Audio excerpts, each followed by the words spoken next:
Hello guys, कैसे हैं आप। आई होप आप सब ठीक होंगे। मैं भी ठीक हूँ। आज मैं आपको अनुस्वार और अनुनासिक का प्रयोग बताऊंगी।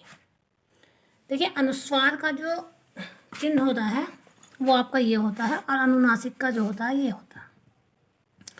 अनुस्वार वर्ण कौन से होते हैं पहले तो यही पता होना चाहिए। जो हमारा पांचवा वर्ण होगा वो अनुस्वार होता है। जैसे कै ख गै घ ण ये अनुस्वार है। च छ ज झ ये अनुस्वार है। ट ठ ड ढ ण ये अनुस्वार है।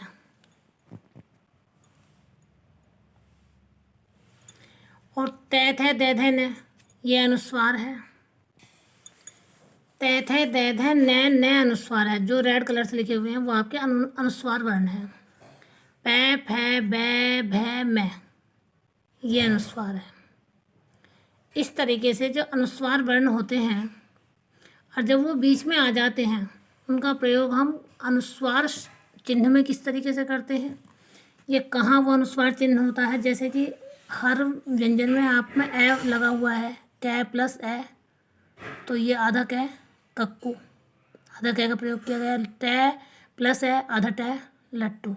इस तरीके से हम ये देखेंगे कि जो अनुस्वार बिंदु जो प्रयोग किया जाता है, अनुस्वार चिन्ह, ये कहाँ किया जाता है, अनुनासिक चिन्ह कहाँ किया जाता है। पहले तो मैंने आपको अनुस्वार वर्ण बताए हैं कौन कौन से हैं। अणे खाली ये न म ये आपके अनुस्वार वर्ण है। इन्हीं का प्रयोग किया जाता है। जहाँ ये वर्ण आएंगे बीच में, शब्द के बीच में आधे वर्ण जहाँ ये आएंगे वहाँ पे आपको अनुस्वार जो बिंदी होती है उसका प्रयोग करते हैं। और करते कहाँ है ये मैं बताऊँगी आपको। अनुस्वार का चिन्ह की आपकी पहचान पड़ गई कि ये बिंदी वाला चिन्ह अनुस्वार का होता है। अब देखिए आप, जो मैंने पहली लाइन ली कै ख ग घ ण, इसमें आप देखिए कि इसका ये अण खाली का जो प्रयोग किया गया है वो कैसे किया गया है। जैसे गंगा है, गंगा में ये जो अण खाली है ये अशुद्ध है। अब हमें दे देते हैं कि अशुद्ध शुद्ध बताइए, तो गंगा दे दिया, एक में गंगा दे दिया। अब हम पहचाने कैसे, तो देखिए परिभाषा देखिए पहले आप। यदि अनुस्वार वर्ण के बाद में उसी लाइन का कोई वर्ण आता है तो उस अनुस्वार वर्ण को अनुस्वार चिन्ह में बदल देते हैं। जैसे गंगा, गंगा का ये अण खाली आ गया। इसी लाइन का कोई और वर्ण इसके बाद में आए, जैसे ये आया यहाँ और इसके बाद में ये आ गया, इसी की लाइन का है ना, तब हम इसकी जगह ये अनुस्वार चिन्ह का प्रयोग करते हैं। आया समझ में आपके। यदि कोई भी अनुस्वार वर्ण, आधा अनुस्वार वर्ण हमारे किसी शब्द के बीच में आता है और उसके बाद में उसी लाइन का कोई भी वर्ण आ जाए, उसी लाइन का आए, तो उस लाइन का कोई भी वर्ण आए तो वहाँ पर ये हमें अनुस्वार चिन्ह का प्रयोग करते हैं। अब आगे देखिए ये में च छ ज झ ये इस लाइन में आता है ये परिभाषा देखिए। यदि अनुस्वार वर्ण के बाद उसी लाइन का कोई वर्ण आता है तो उस अनुस्वार वर्ण को अनुस्वार चिन्ह में बदल देते हैं। उदाहरण चंचल। अब देखिए ये आ गया इस शब्द में आधा, उसके बाद में इसी वर्ण का शब्द आया च, आया इसी लाइन का, इसी की लाइन का आया च, तो ये हमारा अंक ये है, ये चन उसमें आ जाएगा, अनुस्वार चिन्ह में बदला जाएगा। चंचल।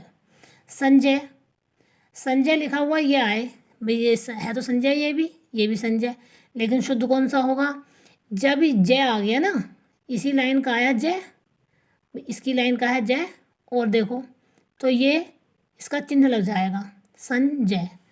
संजय चंचल, ये आपका इसी लाइन के जो भी वर्ण आएंगे और उसमें ये आधा वर्ण आए शब्द में, तो आपको उसे यहाँ पर ये वर्ण यह नहीं लिखना, मतलब वो वर्ण नहीं लिखना, उसका अनुस्वार चिन्ह लगाना है, तभी आपका शुद्ध होगा ये। अब देखिए नंबर 3 पर आता है अण खाली 5 है ना, ये देखिए अण ट ठ ड ढ। इस लाइन का कोई भी वर्ण उसके आगे, मतलब इस वर्ण के पीछे आ जाए, इस लाइन का आ जाए, तो ये अनुस्वार चिन्ह में चेंज हो जाएगा। देखिए यदि आधे अनुस्वार वर्ण के बाद में उसी लाइन का कोई वर्ण आता है तो उसे अनुस्वार वर्ण की जगह अनुस्वार चिन्ह में बदल जाते हैं। जैसे पंडित, भाई आधा वर्ण है ये, न आधा आया है। इसके बाद में यदि इस लाइन का कोई भी वर्ण आता है, जैसे डे आ गया, आप पहुँचे इस लाइन में डे है, तो ये आपका अनुस्वार चिन्ह में आ जाएगा। तो शुद्ध कौन सा हुआ ये? अनुस्वार चिन्ह वाला। पंडित ये सही होगा। घंटी, अब देखिए अणे न के बाद में टे आया, क्या टे इस लाइन में है? हाँ है, पहले नंबर पर। तो ये भी आपका ये अणे जो है अनुस्वार जो अनुस्वार वर्ण है, ये आपका अनुस्वार चिन्ह में चेंज हो जाएगा। तो ये आपके 3 हो गए। अब देखिए चौथा, नंबर 4 पे आइए। न, तै थे दे धै न। न आपका अनुस्वार वर्ण है।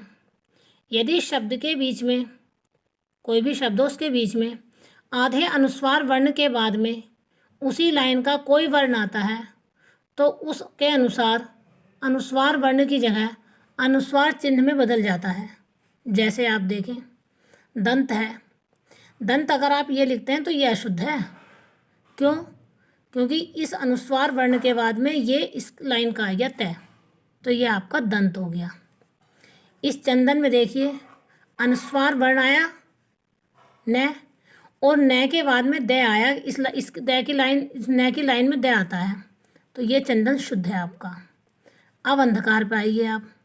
अंधकार ऐसा लिखा हुआ हो और ऐसे लिखा हुआ हो, आपको ये छाट ना आ जाए कि बताइए शुद्ध शब्द कौन सा है, तो आपको एकदम देखना है कि क्या न वाली लाइन में ध है। हाँ जी है, तो इसका ये शुद्ध होगा, अनुस्वार चिन्ह वाला।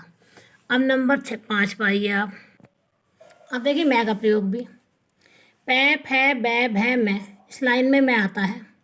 अब परिभाषा, यदि आधे अनुस्वार वर्ण के बाद में उसी लाइन का कोई वर्ण आता है, तो उस अनुस्वार वर्ण की जगह अनुस्वार चिन्ह लग जाता है। उदाहरण में देखिए आप, चंपक, ये मैं है ये।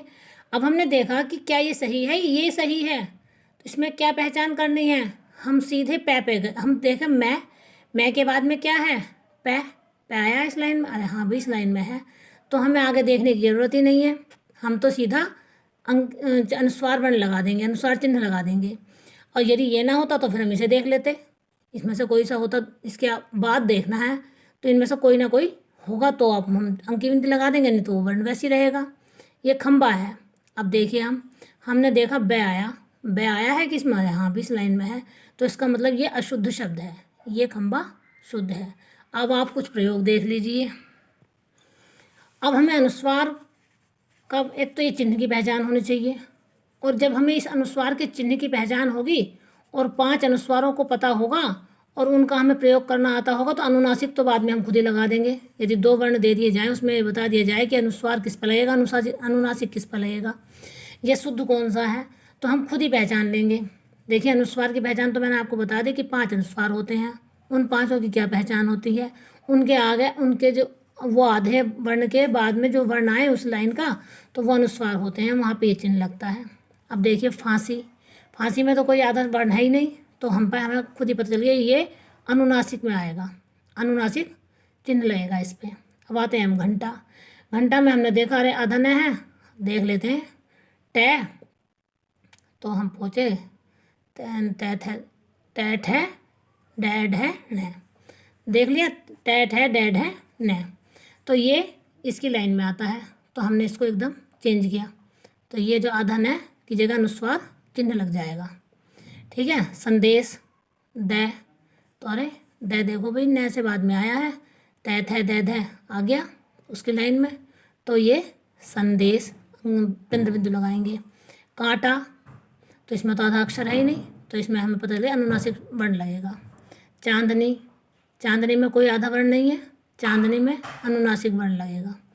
पंप में अच्छा मैं है, मैं के बाद क्या है पै फै बै भै मैं, ओह हाँ भाई पै है उस लाइन में, तो ये शुद्ध होगा, अनुस्वार वर्ण लगेगा। संपर्क पाइए पै, अच्छा पै फै बै भै मैं, ठीक संपर्क में ये अनुस्वार वर्ण लगेगा। माँ में तो आधा वर्ण है ही नहीं कोई भी, तो माँ हमारा अनुनासिक होगा।